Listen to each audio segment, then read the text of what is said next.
Ladies and gentlemen, welcome back to the Sound Horizons podcast presented by Toontrack. I'm your host, Rick. I'm presuming you knew that. Otherwise, you would not have tuned in. Listen, today's guest is spectacular. Again, not that they all aren't, but when we talk about people and things that are spectacular, you've got to give credit where credit's due. The gentleman that we're going to talk to today is going to blow your mind. He has had the privilege and the responsibility of capturing some of the most iconic images of rock stars, superstars, and any type of creative artist you could possibly think of. To tell you what he's done and accomplished wouldn't be as easy as me just telling you what he hasn't photographed, which is me. That's probably the only thing he hasn't photographed at this point in time in his career. You're going to learn more. You're going to love what you hear. Ladies and gentlemen, click your keyboards, put your internet troll hands together for your friend and mine, Mr. Rob Shanahan. Mr. Shanahan, how are you today, sir? What's happening? Hello. Thanks for having me, Rick. Oh, man, we are grateful that you're here. And it's interesting because we were just commenting before we started rolling. You're so used to having to deal with things in front of and behind the lens that you actually have your own like sort of pro setup. Like, you know, eventually you're going to be on the lens. So you set it up for yourself. Or, I mean, that is the true mark of a professional photographer if I've ever seen one. It's like knowing one day he's going to be on the other side. So he just wants to make sure everything's perfect.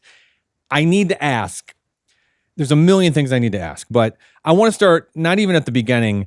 The reality of life for you is that not only are you a photographer, but you're also a drummer. You're a musician. That's how this whole journey starts. You are a longtime drummer, fan of the drums and music, and I see in the background various accoutrements, if you will. I see some signed drum heads. I'm looking, yeah. I can't see who the signatures are from because I'm old now. What do we have back there? That's the ultimate right there. Charlie Watts, Ringo Starr, Jim Keltner. All on the same drum head.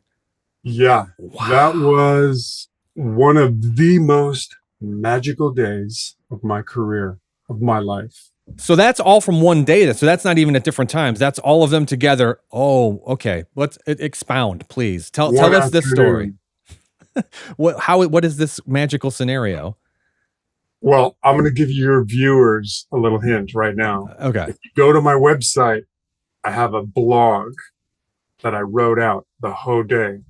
And in fact, when Charlie passed, Modern Drummer reached out and asked if I would write the feature tribute to Charlie Watts with my photo on the cover. And to me, as a lifelong drummer, as a lover of everything drums and music, to get that call and to get asked to do that with somebody so dear to me as Charlie Watts was incredibly, incredibly honored. It was such an incredible level of responsibility. Sure. And, wow. Yeah. And honor. And I took it to heart. I shut down for 2 weeks, sat on my laptop and just typed it all out. Wow. Reread, rewrote, retyped, and included a handful of photographs. And I talk all about that magical day right there. Wow. November 20th, 2006 at Ringo Starr's house. So it just gets better and better and better. Wow. It was super cool. And in a nutshell, it goes like this. Rolling Stones were coming to LA. Actually, they were here. They were in town. They had a show at Dodger Stadium booked, and I called Ringo, said, man, Charlie Watts is in town. When's the last time you and Charlie saw each other? Let's get you guys together. Let's do a photo shoot. And of course, he loved it, loved the idea. So my next call was Jim Keltner. Wow. I didn't have Charlie's phone number at the time, but I have Jim. So I called Jim and said, man, Charlie's in town. I know you have a way of getting a hold of him. Let's get him up to Ringo's house and do a hang. Wow. He called me back in like 20 minutes. I just got off the phone with Charlie. Loves it. See you tomorrow, 12 o'clock, Ringo's. So I called Ringo back, and the next day I found myself standing on top of Ringo's driveway waiting for Jim and Charlie to show up. And Charlie gets out of the car, Ringo, and Ringo goes, Charlie, and they start running towards each other. Oh, man. Like the classic love story, you know, the couple running together on the beach. And just before they connected, I realized I had my camera hanging on my shoulder. Picked it up, and I got the photo of them just before they got together. And it's just so lovely and warm, and incredible, and to see those two together was super cool. And we All right. we had a marvelous afternoon. Put a pin in this. I want to come back because I also want to talk everyone in internet land.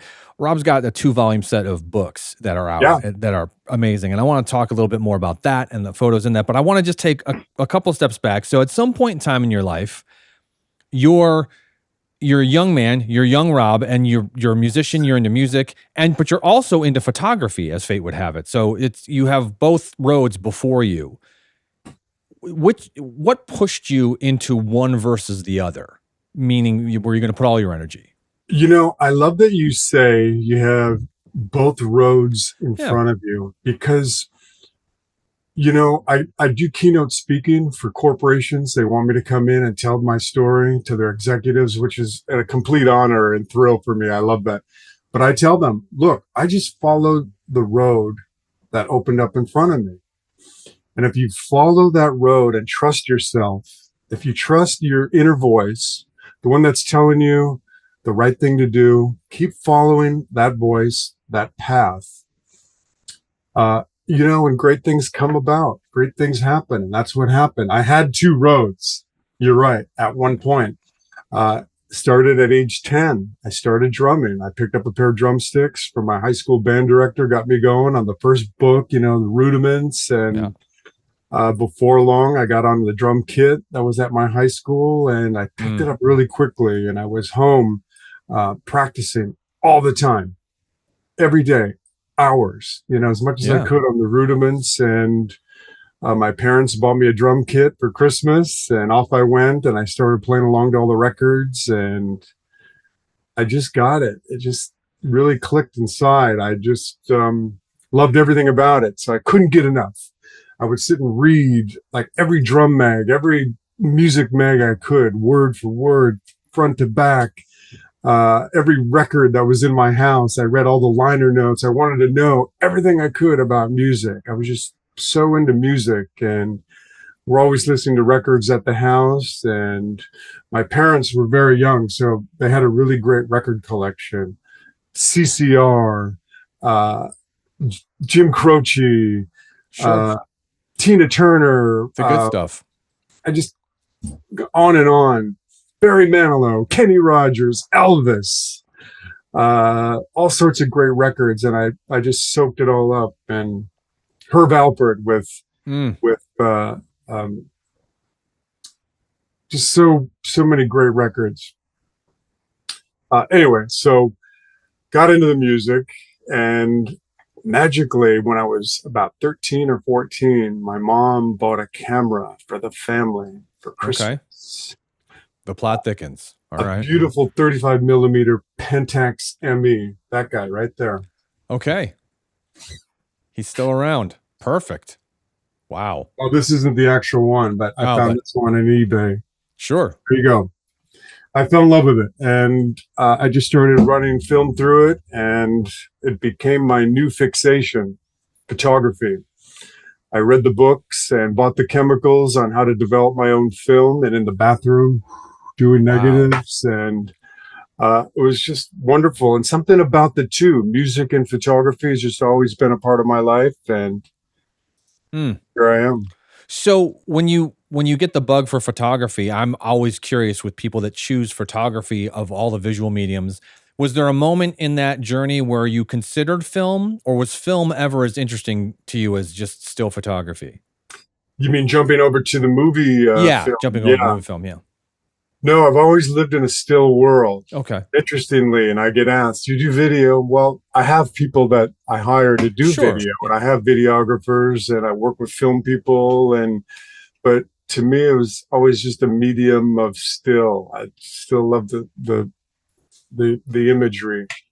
Okay, so we fast forward, because there are going to be a million components between the two worlds that collide and overcross and overlap, but now you're a photographer.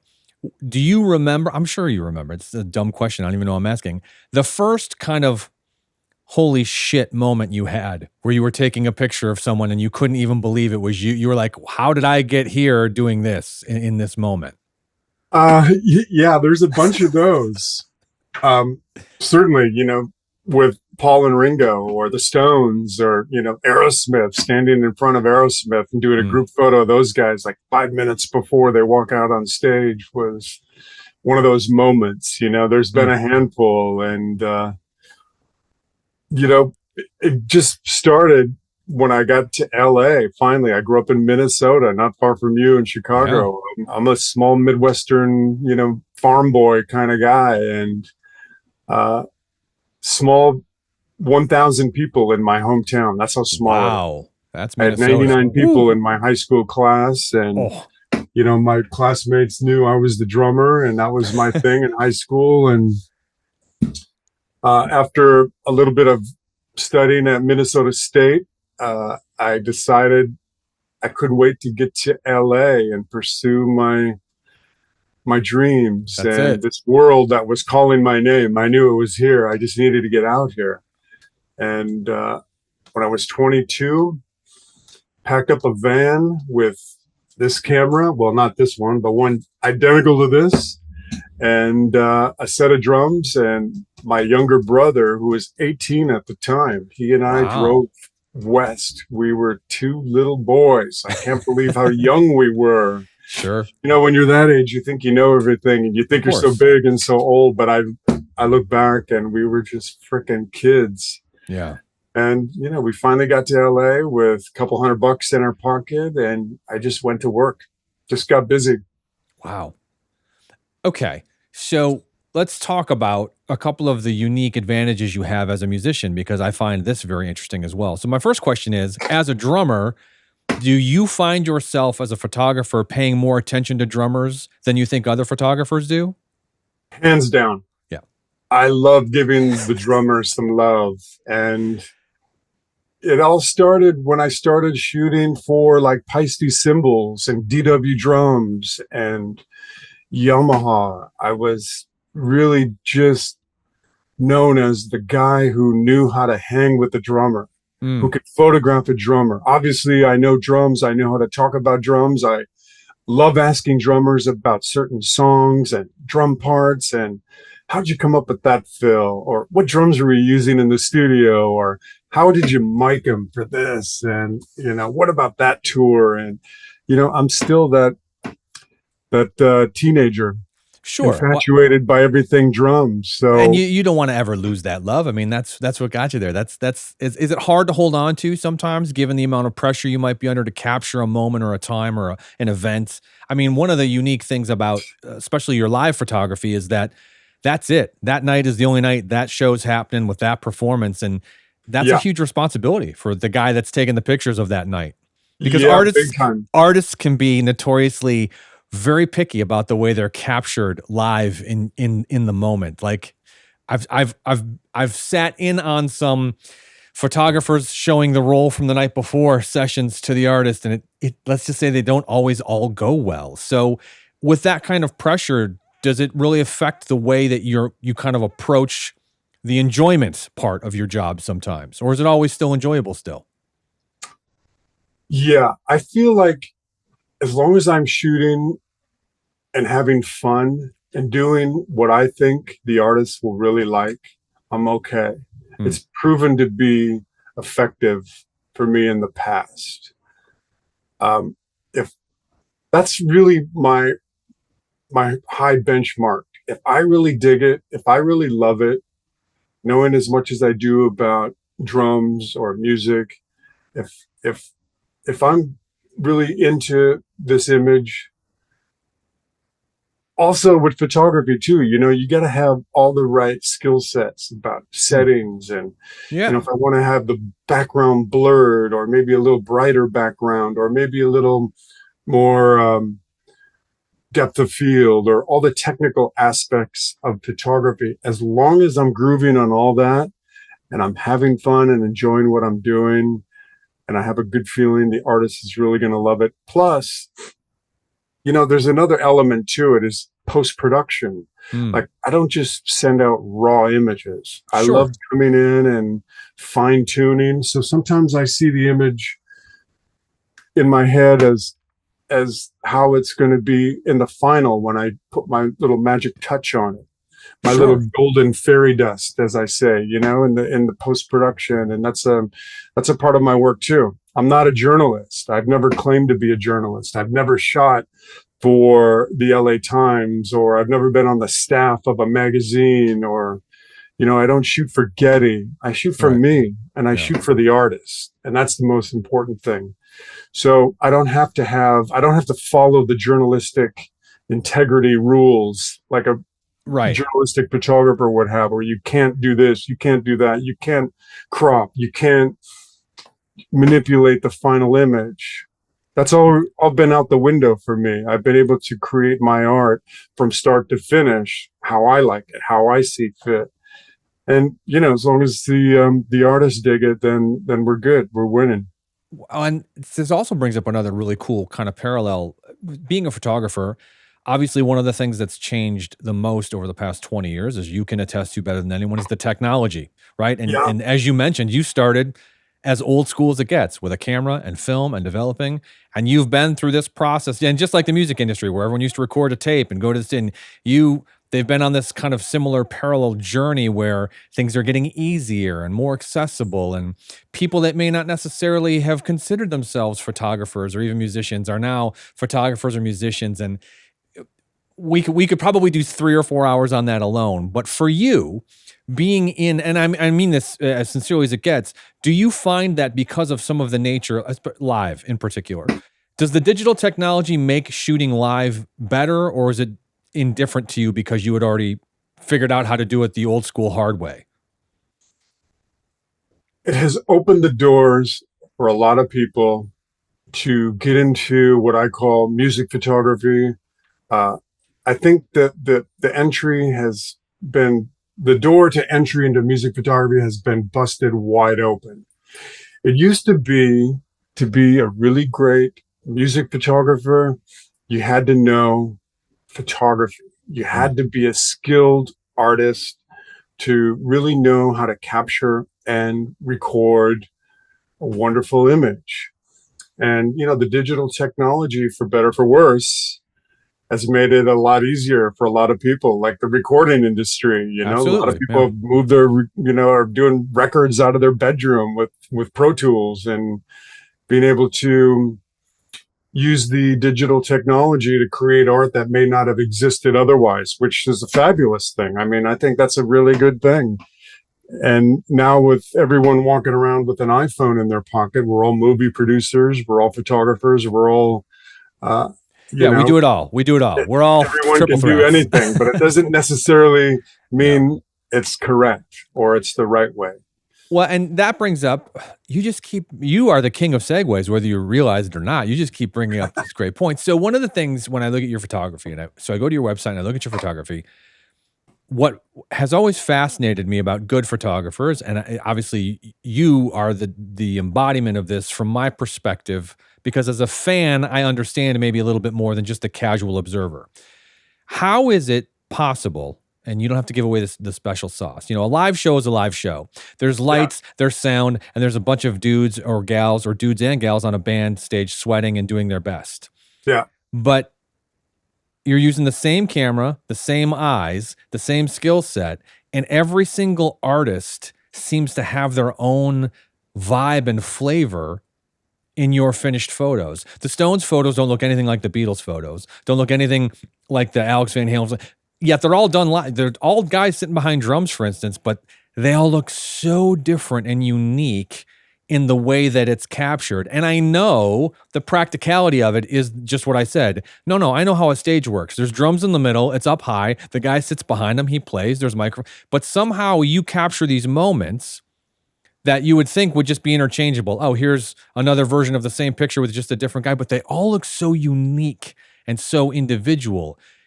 Now, that was just a long, drawn out way for me to throw a bunch of love at you, because obviously you do great stuff. But there has to be something that the rest of us don't know about how you're able to make that work. Otherwise, like you said, anyone could do it, but they can't, clearly, because you continue to keep these artists. Live isn't like the studio, like you said, where you can stand still, adjust. I mean, live happens, and then once it's over, it's over. So it's a I think the biggest compliment to you that when I look at your work, it's very clear to see that all these pictures have their own signature, and there's got to be something that you've learned through the years that helps you keep that intact. And I expect you to share it with the world right now for free and give everyone your secret. Okay, so I'm going to bust a huge myth right now. That's something that's intangible that even I can't define. Love it. For a million excuses, I could sit and talk about it and try and sound all important and, well, I do this and I'm that. I don't know. I just do it. The trick is, I think, is I know photography. I know the technical aspects of it. So when I am working and shooting and creating, I don't have to think about that. I can lean more on the creativity and think about, like, what would be a really fun or cool image that I would like to see as a fan of this artist that I'm shooting? Because, you know, you've been to my website. I get to shoot all the great artists, and I'm a big fan of all of them. You know, if I wasn't, before I did the photo shoot and my research of that artist, like maybe some lesser known, or not lesser known, but artists that really weren't on my radar, like let's say Josh Groban. Yeah. I'm bringing that up because, you know, you and I are together because of Kurt Biscara, and I know he's out doing the Josh Groban shows. You know, I knew who Josh Groban was, but I really wasn't necessarily like, you know, a fan. Yeah. But when I got the call to shoot him, I jumped in and like, this guy is freaking amazing. He's really an incredible musician. So when I go into my shoot with him, I know about him already, and I'm already familiar with his work and his music, and I got to ask the right questions, and he was very comfortable because of that from the beginning. So, you know, breaking down that, whatever that invisible force field is between me and the artist, once I break down that barrier and I can deal with them one-on-one as an artist, musician, collaborative process, then that's where the magic happens. And that's where I can really get the unique, personalities of the artists to come out. Like recently, my new book, Volume 2, which just started shipping at the beginning of the year, which I'm so excited about, and to have Sheila E write the foreword and Keith Richards to write for the epilogue is just still mind-blowing. And Charlie's daughter wrote something super sweet, and Steve Jordan wrote something. Anyway, I sent Steve Jordan a couple copies, and he called me right away when he got it. He's like, Rob, one consistent theme I'm seeing through the whole book is the amount of joy you bring out in the artist. And I love that. I love bringing joy into the world. So my photos, I want to make the artist look great. I want the reader, the viewer, to have a joyous experience. My photo shoots are fun, light, entertaining. Sure. I'm not trying to get a gotcha or an aha moment. Right. I don't release anything that I know the artist wouldn't approve of. So I'm very selective in what gets released. So. And that brings me to this question. So everybody in the music world is generally familiar with riders and things that bands need and don't need from a venue. When you're going to shoot someone live, or even if you're going to follow someone around and just, you know, grab some stills, do the artists generally convey to you things that they do want or don't want photographed beforehand? Or is it basically something you kind of feel out from an ethics standpoint? I never really get that. Sometimes I know what you're asking or what you're alluding to. Like, don't shoot this. No matter what you do, don't go here. Don't shoot this. Don't, you know, I'm just curious, quite frankly. Not really. Wow. I think, and that's a cool place to be, is artists just trust me. Like, okay, Rob, just do your thing. Like, I love that.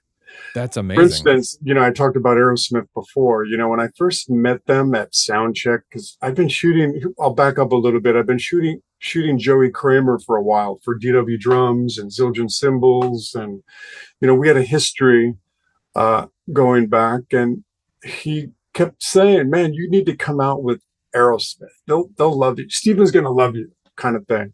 So eventually, you know, worked out, and I get out on tour with the band. And you know, my first meeting with Steven Tyler was just everything you would hope it would be. And he gets right up into my face, and nice. If I remember correctly, he says, fuck you. And I'm like, whoa. Turns out I remembered a year earlier, they'd called me to get out with them on the last tour, but I was out on tour with Ringo.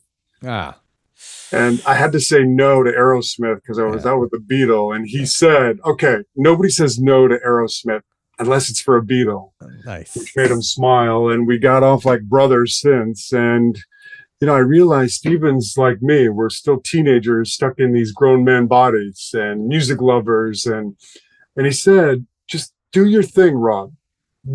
You're here because we want you to do what you do. Just do your thing, and anywhere you want to go on stage during the show. So, you know, that kind of blew my mind being on stage with Aerosmith during the show. But I realized that they just want me to do my thing, whatever that is. And to be given that kind of access with somebody like Aerosmith is that's just dreams come true right there, because I get to create my art and not worry about what any kind of parameters are, and it works out. That's always the best.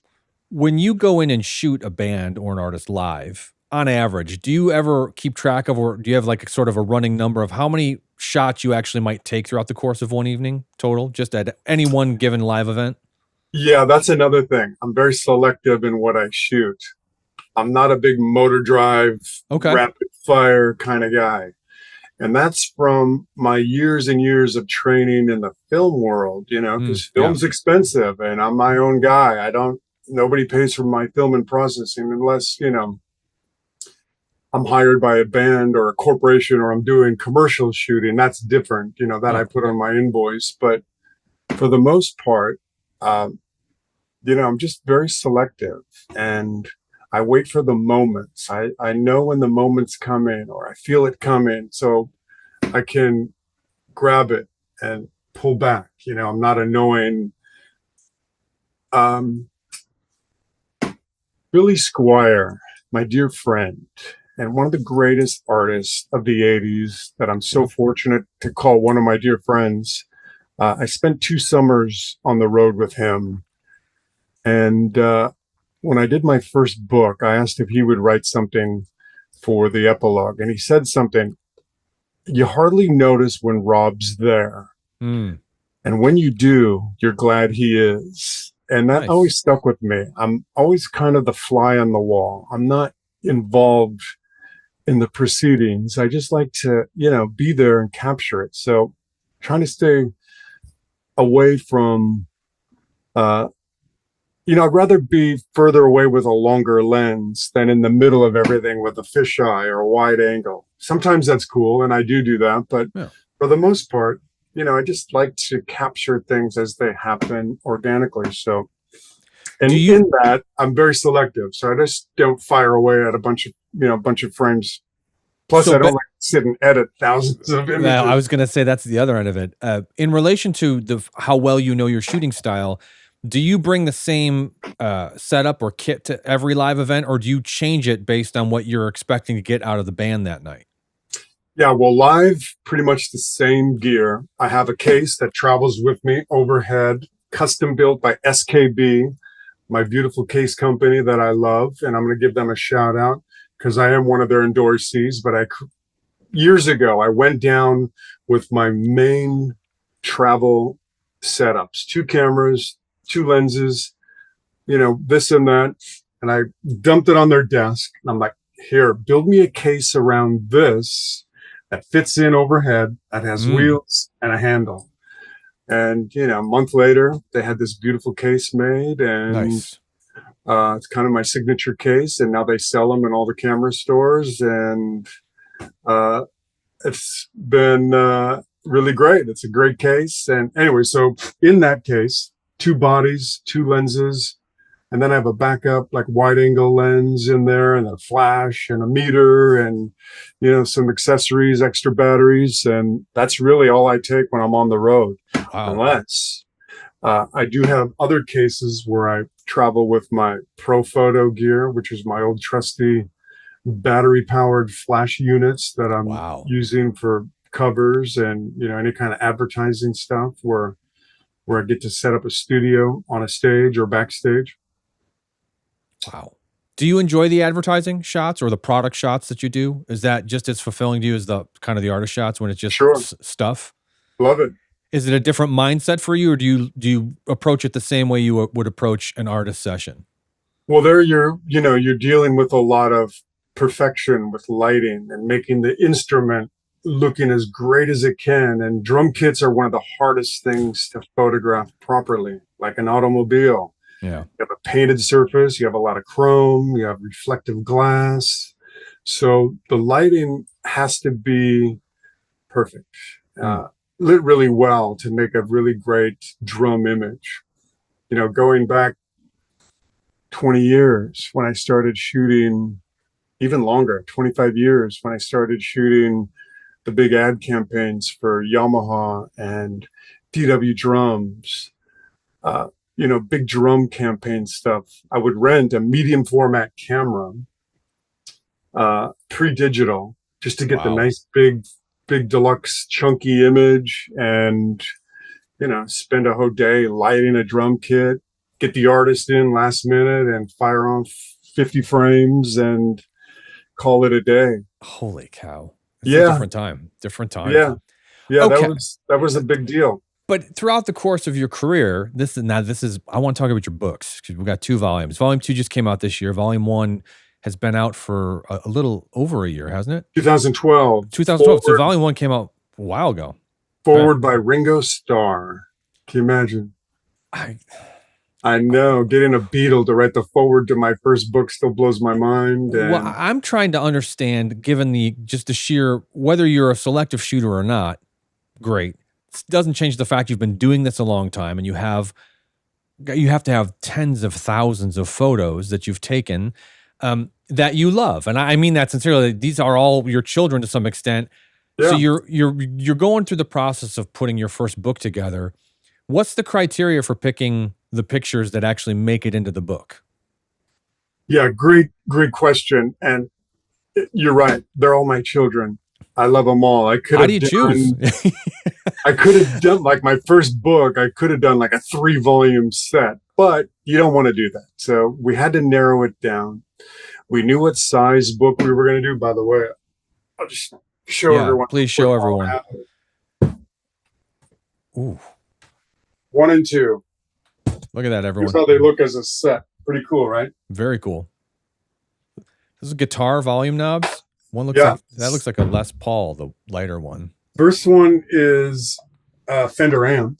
This was Les Paul. This is great story. This is Billy Squire's 1958 Les Paul gold top standard. Look at that beauty. That's crazy. I'd be afraid to take pictures of bridge on the back. It melts or something and just shoot it accidentally. I wouldn't want to be around something that beautiful. I went to him in New York. That guitar lives with him, so I went to his apartment in New York City to photograph the cover. And anyway, what I was saying was I knew the size of the book. I knew the dimensions and how many pages we were going to do. So then it was just a matter of narrowing down that first edit of photos down to, to fill 224 pages. That's a lot of photos. Because these are all my children, I love them all. I started with like 500 images, and then you just start wheeling it down. And we got it down to about 400, maybe 500. And I printed them, kind of a long story, but I printed them small, like this big, stuck them up on a big whiteboard. Sure. Had them all laid out so you can see them as a group. And then my wife, Hillary, who is also my graphic designer, and my good friend, Scott Donnell, who was the art director for DW Drums for a long, long time. He's my photo editor. They come over and they just start picking them off the wall. Like, okay, not this one, not this one. And, they're picking off some photos like, wow. I don't even want to tell you. They're taking them off the wall. I'm like, wait a minute. How can you not have Alex Van Halen? Well, you got this one of Alex. We only need one. So it's a very, very painful process for me, seeing my images get pulled off the wall by people you love, by the friends and family you love. Yeah. And then we get it down, a little further and further until you keep editing and you get it down to the 224. And then you realize, okay, this is it. This is the final polished package. And I see why you took those out, and it makes sense Thank you. I'm sorry I swore at you earlier. Well, and then so you have the final photos, and obviously now you have to trust sort of the reproduction of those photos in this new format. So yeah. I don't want to get in the weeds on that, but is that kind of a painstaking process for someone who's ultimately telling their story through this visual medium? It's not like you're writing the story along with it. So if something through the printing process alters or changes the way one of these photos is received, you're clearly going to know it. We're never going to know, the reader. We're just going to be in awe of the photo, but you're going to look at it the way an artist listens to a master, once it's been mixed properly and mastered. Yeah. Was that process strange for you, having to do that the first time for this book? I wouldn't say strange. It was a lot of work, way more than I expected. But because it was my book and it had my name on it, when I say my, I mean my team, really. Because I'm a team player, and I know I have my graphic designer, my photo editor, my copy. There's a lot of us working, the production team at the publisher. Yeah. There's a lot of people involved, but ultimately it has my name on it, and I'm going to be the one out doing the talk shows and the interviews and the rate. So I really wanted to make sure it was the best it can be. And I am a stickler for detail, and I probably pissed off a lot of people at the book printer because we literally went through probably 15 different paper samples. Wow. I got to have them print a bunch of pages just so I could see, feel, smell. And I didn't want the ink to sit on top of the page. Like sometimes when you open a photo book, if you hold it in the right light, you can see shiny spots. I didn't want that. I wanted it to blend into the page like my photo paper that I print with at my gallery. They use a really great 100% cotton photo rag paper. It's like a really great museum quality paper where the ink soaks into it, and it's very beautiful, and it's what we use in museums and my gallery shows, and it's the best way to print an image. So I was going for that look, and it, as I mentioned, it took about 15 different paper samples, and finally they got it, and I was in love with the paper, so I knew we had that, and I just wanted to make sure it was the best as it can be, and we went for a gold or a foil cover. You can see the foil printing. Yeah, it's pretty spectacular. And the knobs we had spot varnished. See that? Yep. See, they're very reflective, and the gold embossing. And on volume 1, we did silver. So why this big gap between both volumes? I'm curious. With the amount of work you have and continue to do, I would think you could put a new volume out every year if you, like, in seriousness, if you wanted to. We could be on volume 15 by now. But you took this big break in between the two. Was that purposeful, or is that just the way life sort of wound up for you? Time moves fast. It really does. And here's the bottom line is volume 1 kept selling. Yeah. It was doing great. I didn't need to do a volume 2. It was just doing so well, and it was still making its rounds, and I was still able to ride that wave, if you will, with volume 1. And I didn't want to just put one out just to put out another volume until I had something to say.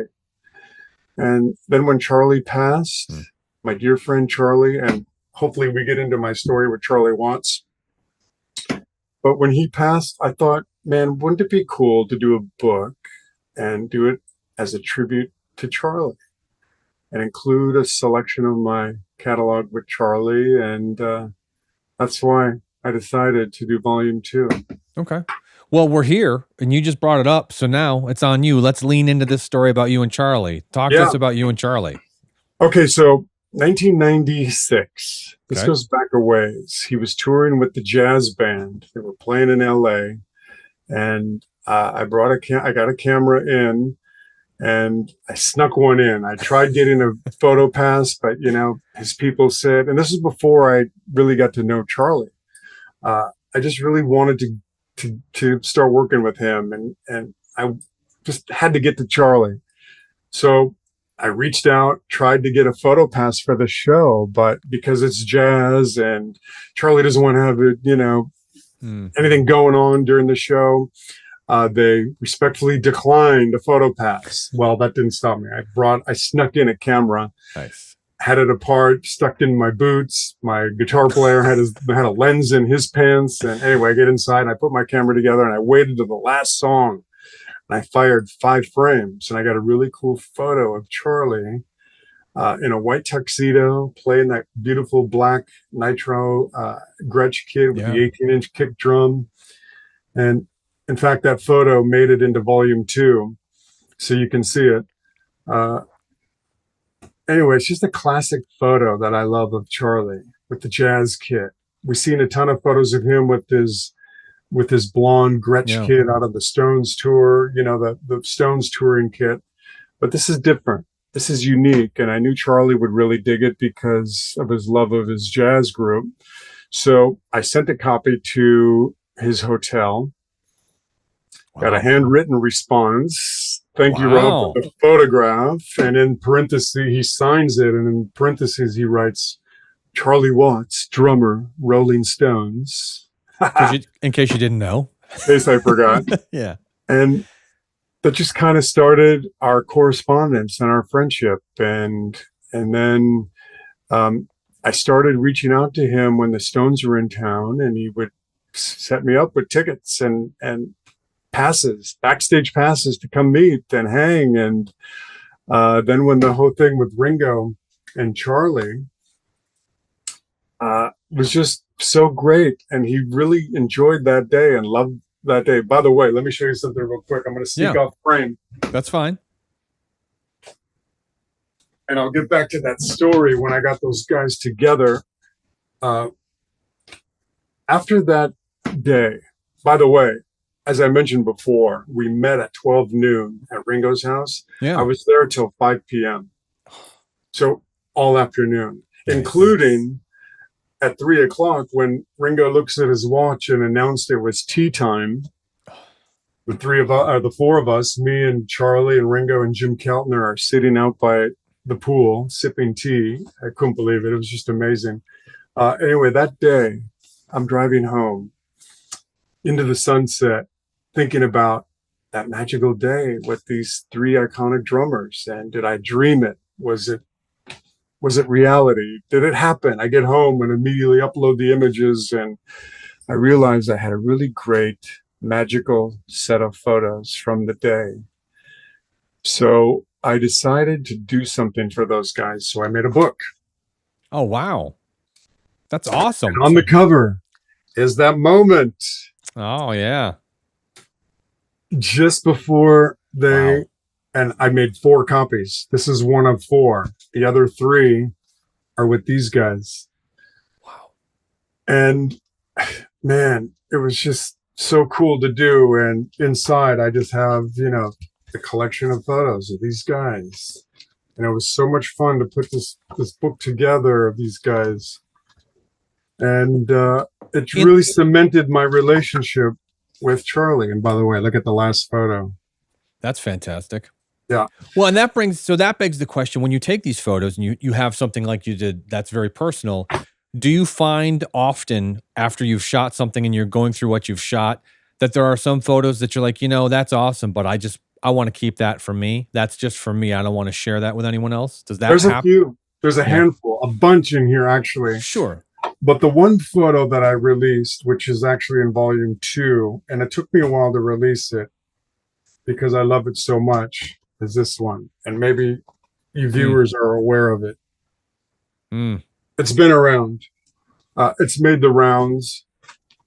It's actually the photo that Ringo posted the day that Charlie passed away. Yeah. He posted it on his Instagram. So not only does it mean a lot to me, but it meant a lot to Ringo, which is super cool. Just really amazing.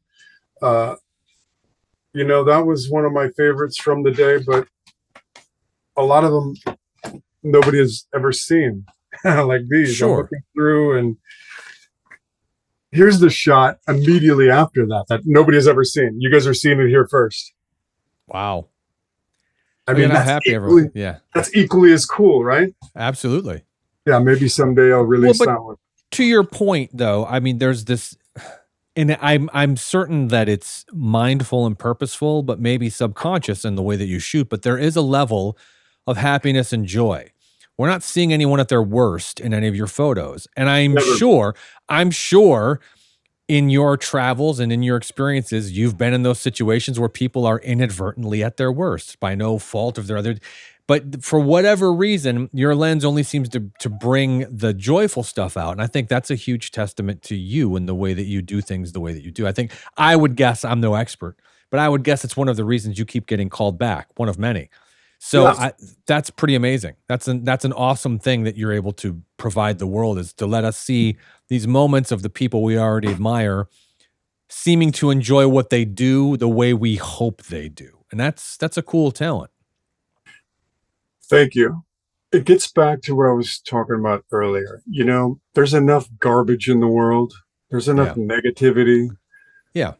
I'm basically just an artist. That's all I am. I'm a musician and a photographer and an artist. So I want to bring as much joy and love to the world. And why not? And if I can make a buck and a living doing it, great. If I can keep the lights on and keep my travel schedule and everything else that I want to do and love, what better way?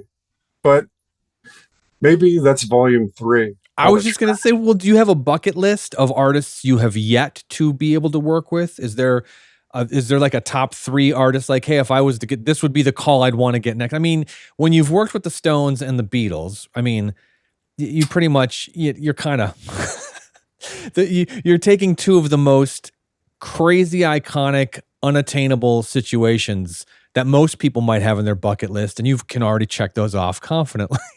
So who is out there that you'd love to photograph that you think would be even for you personally, just would be a fun experience to photograph in the music world? Well, as a Minnesotan, Bob Dylan obviously Oh, would be super cool, that would but be cool. I get it. He's Or the Replacements. Either you can go either way, it would be equally cool. yeah, that could be cool too. I mean, it would be great to shoot him, and I'm really bummed I missed the opportunity to photograph Prince. That would have been super cool. It's a little too late. Um, there's a lot of young artists that I would love to shoot. Getting to young artists, Mm. I photographed Justin Bieber when he was 14. His Wow. first trip into the United States. He was doing a 10-city tour. I forgot what year it was, even maybe 2011, my guess. And I get the call, hey, we got this kid from Canada coming down and we need you to shoot him. And his first stop is LA. So he'll be there. So, I had a preset meeting, a studio location to go shoot him. And I had no idea who he was. Justin Bieber, that name didn't ring a bell, didn't know him. And there's really nothing online about him. And, our shoot went fine, went great. And, years later, he becomes this worldwide sensation. Yeah. And I realized, wow, that's pretty cool. So I put him in volume 2, a 14-year-old Justin Bieber, which is super cool. I love that. And I got, Selena Gomez in there and Christina Aguilera, just some newer young talent. So, I'd love to photograph all the current pop stars right now. And I was going to ask, so given the nature of the iconic, legendary folks you've worked with, even the brands, I mean, have you ever found that people might not approach you because they think you're out of their league or you're not accessible to them because you've kind of been in this world that is otherworldly, for lack of a better term? Yeah, the great rock photographer Jim Marshall said it once, and it kind of stuck with me. For those of you who don't know Jim Marshall, he was like to me, one of the greatest music photographers of the 60s and 70s. His work, you've seen his images, a lot of Hendrix, he did Woodstock, a lot of great things. And I've always been a big fan of his. And in his career, he said, I've shot so many big name artists that people think that I'm unaffordable or unobtainable. And sure, I think that happens. People think about hiring me to photograph whatever project they got going on or their new record cover, and then they go to my website and say, oh, there's no way I can afford him, he shoots for the Stones. Yeah. But I shoot for anyone. So I don't turn down work. I love shooting anything, new stuff, new artists, great young artists. Always great, always a great thrill. Wow. Well, it's just a cool perspective. Again, it's like collateral baggage that it just comes with what you do. People presume, here's a guy with 2 volumes of book, a series of photos of my heroes. I'm not going to call this guy, like you said, I can't afford this guy. So it's very cool to hear you say that you're still shooting for the love of the game, because at any particular point in time, given the successes you've had, that could have very easily changed. And it's I think it's a testament to you as a human that you've sort of wired your mind to not really sort of get involved in your own hype. You're like, look, I love what I do. I'm fortunate I get to do it, and I'm going to keep doing it until I can't anymore. I mean, I don't think you can ask for anything more. That's pretty awesome. Simple as that. Really. Okay, we hinted at volume 3. One day, I'm sure there has to be volume 3. Just, you're too young and you have too many more things to shoot and that we haven't seen yet. I know there'll be a volume 3 when it's time, which is my favorite part.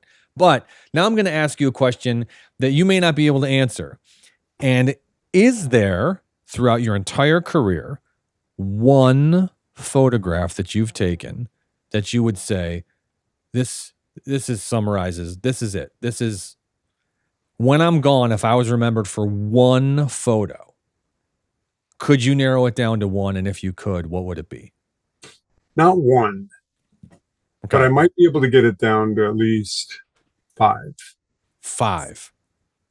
Definitely. Now, have they all been published? Okay. That one right there, Charlie Watts. Yeah.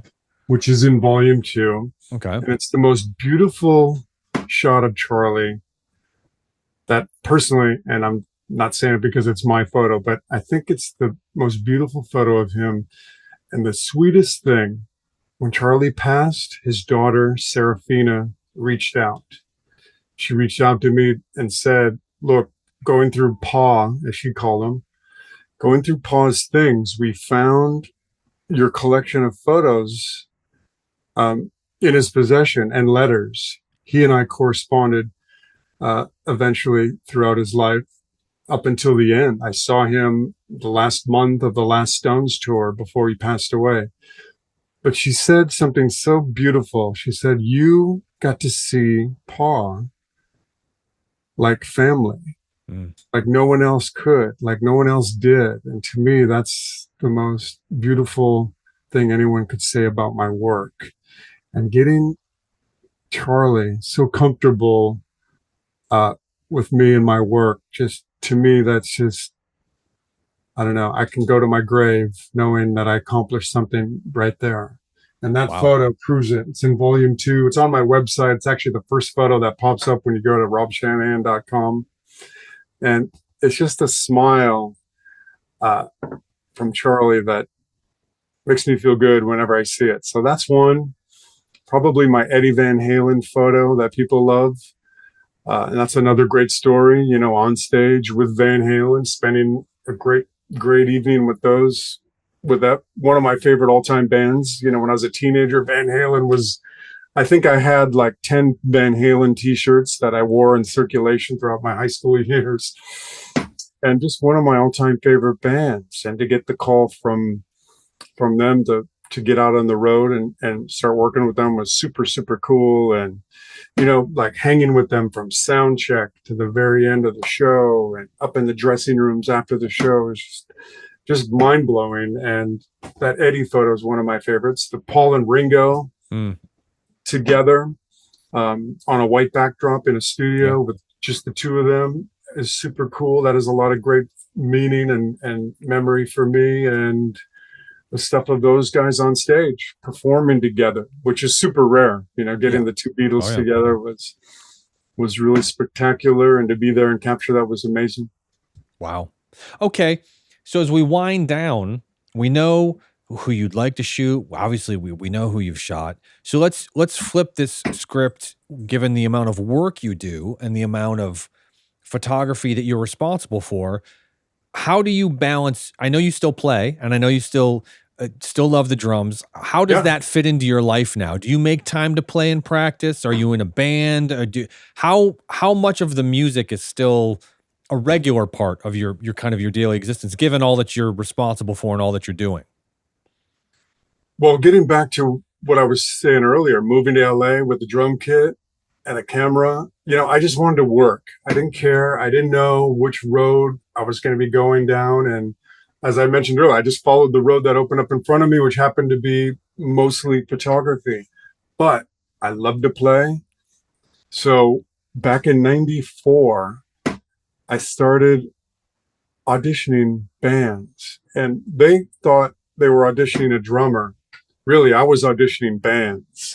Like, I started answering all the ads, drummer wanted, and I would go and I would meet these guys who, they talked a big game in their ad or on the phone, but really had nothing going on, and they couldn't play and nothing really going on. So I realized that I needed to find the right band for me. And I ended up, and this is going to come around full circle back to the Charlie Watts moment. I ended up finding a band that was looking for a Charlie Watts drummer. This is before I became a super huge Charlie Watts fan. I'm still in that Van Halen mindset. Right. And I thought, wait, what the heck is this? And it was an ad, a Rolling Stones tribute band looking for Charlie Watts. And I'm thinking, I'm really busy shooting. I can't go on the road, but, I could play gigs on the weekends in LA and, maybe around town just to keep up my drumming chops. So I met the lead singer. He had a Monday Night Blues jam that he was doing. And I went and met with him, and I realized, wow, what a great guy, great musician. And I went to a session with this band and started playing Stones music with them. And it was so much fun. I realized these guys are really into the Stones and nailing these Stones songs. And we started playing around LA. Next thing you know, we're traveling all over the world, and we just celebrated our 30th anniversary. Congratulations. Yeah. So now we all get to be angry at you, because not only do you get to take all the great photographs, but you get to keep your musical career intact too. That's wonderful. So you get to live the dream, have your cake and eat it too. I've also got to play with Billy Squire. Nice. I played one night with Ringo Starr and the All-Star Band, couple songs on the All-Star Tour, which was super cool. And during COVID, I was playing up in a neighborhood in Playa del Rey, a live show we were doing out on the street when the city was shut down. Some guy up there decided he needed to bring music back into the world, and he called me and asked if I'd come up and drum with him. And it was like 3 hours of top 40 hits, and it was so much fun. And it was a rotating cast of musicians that were coming in, like real great touring guys that were sitting home doing nothing. And I would get a set list like the day before and realize, wow, I got a lot of woodshedding to do and learn a bunch of songs that I've heard a million times on the radio, but you need to freshen up on some of the songs. So that was a lot of fun, and it's just been a joy to continue playing. I've always got to play. I'll always find a reason to play, and keep shooting. But getting back real quickly, segue. You're asking about volume 3. It's probably going to be my world travels, because I found out how much a few things. Well, I've always been a world traveler. I love traveling and experiencing new things. But back in 2018, my first trip to Africa. Wow. Here's one of my photos. I realized how much I enjoyed photographing animals on safari. It's so much fun. It's so great and such a great challenge. So I've been back. I did 2 trips to Africa, and I have a really wonderful collection that sell on my online gallery store, which, by the way, we should announce, robshanahan.art, A-R-T. Yeah, I was going to let you do that. And look at my photos that I sell online, and my books are available there. And, the travel stuff does well. I love seeing my travel photos go out to people, and everything is printed here locally at my gallery in Venice, and I hand sign and frame and ship everything art ready for your wall. So if anyone wants to start collecting my work, there you go. You heard it here second, because you could have gone online and looked it up first. But before I let you go, I do this with we are fortunate here at the podcast as we get to talk to, look at that picture. By the way, that's a 1 in a million shot. That's insane. Leopards are very, very, how should I say it? Well, it takes hours to track a leopard. Oh, I can imagine. And then to capture it in action, that's a whole other story. They're very elusive, and they're very hard to find. Trust me, all those beautiful spots, you'd think they would really stick out like a sore thumb, as they say, but they're very hard to find. They blend into the bush, and they're really good at hiding. And our guides will say, there's probably like 10 leopards staring at us right now. You just can't find them. You can't see them. But the trackers are so good with the footprints and the birds and, whatever the grass, the way the grass is trampled, like they can find leopards. They're really good at tracking them. And, 2 hours later, oh my God, there's a leopard. We finally track one and find one. And then to get that photo, one binding up he's climbing the tree and happened to turn and jump onto the other limb, and to get that photograph, it's 1 in a million. It's like my Eddie Van Halen photo. It's just being in the right place, 1 in a million at the right time, and I get just as much of a thrill out of that. What's the advice you want to leave for the future Rob Shanahans of the world? What right now? You tell them anything. You say, can be good, could be bad, could be indifferent, could be watch your money, could be find someone to love, could be learn your art, could be all of those things. What would be the advice you'd give the next person that wants to do what you're doing when you're gone? You say, find your love. Well, I found my love. I've been married 28 years. When you find the right person, the right partner, my wife is amazing. And, that's a big part of it. Finding the right partner. Just follow what you do, what you love. Find a way to make a living. Follow your dreams, follow your passions. And we'll briefly talk about this. I've been speaking in the photo world for many, many years, like photo fests, or whenever there's photo events going on, I'm called in as a guest speaker to talk about my career, photography, blah, blah, blah. I love that. It's a group of photographers, and we get to talk shop. Technical, shutter speeds, f-stops, et cetera, et cetera. And I always tell the young kids, just find what it is you love to shoot and find a way to make that your living. Well, through the years, as time goes on, and when my first book came out, I started getting calls from corporations to come speak to their workers and executives. And I do keynote speaking now, which I really love. I found it to be super fulfilling. And just sharing my journey, the story of living in a van in LA to traveling the world with the greatest musicians. And like I tell them, just every day, live with purpose, find your true self. And I don't want to turn this into an AA meeting, but I don't drink, I don't do drugs, I'm healthy, I work out all the time. My hobbies are fitness, health, marriage, love, art, music. Those are my things. And I try and be the best I can be every day for my wife and my daughter and my people in my community and my family. And there you go. Just follow your heart and your soul. I love it. I'm going to turn this way. I'm not ignoring you. We'll finish up in a second. Ladies and gentlemen, you heard it here. We just spent some time with your new favorite photographer, and certainly someone whose work is going to outlive all of us. I mean, these are pictures that our kids are going to be looking at.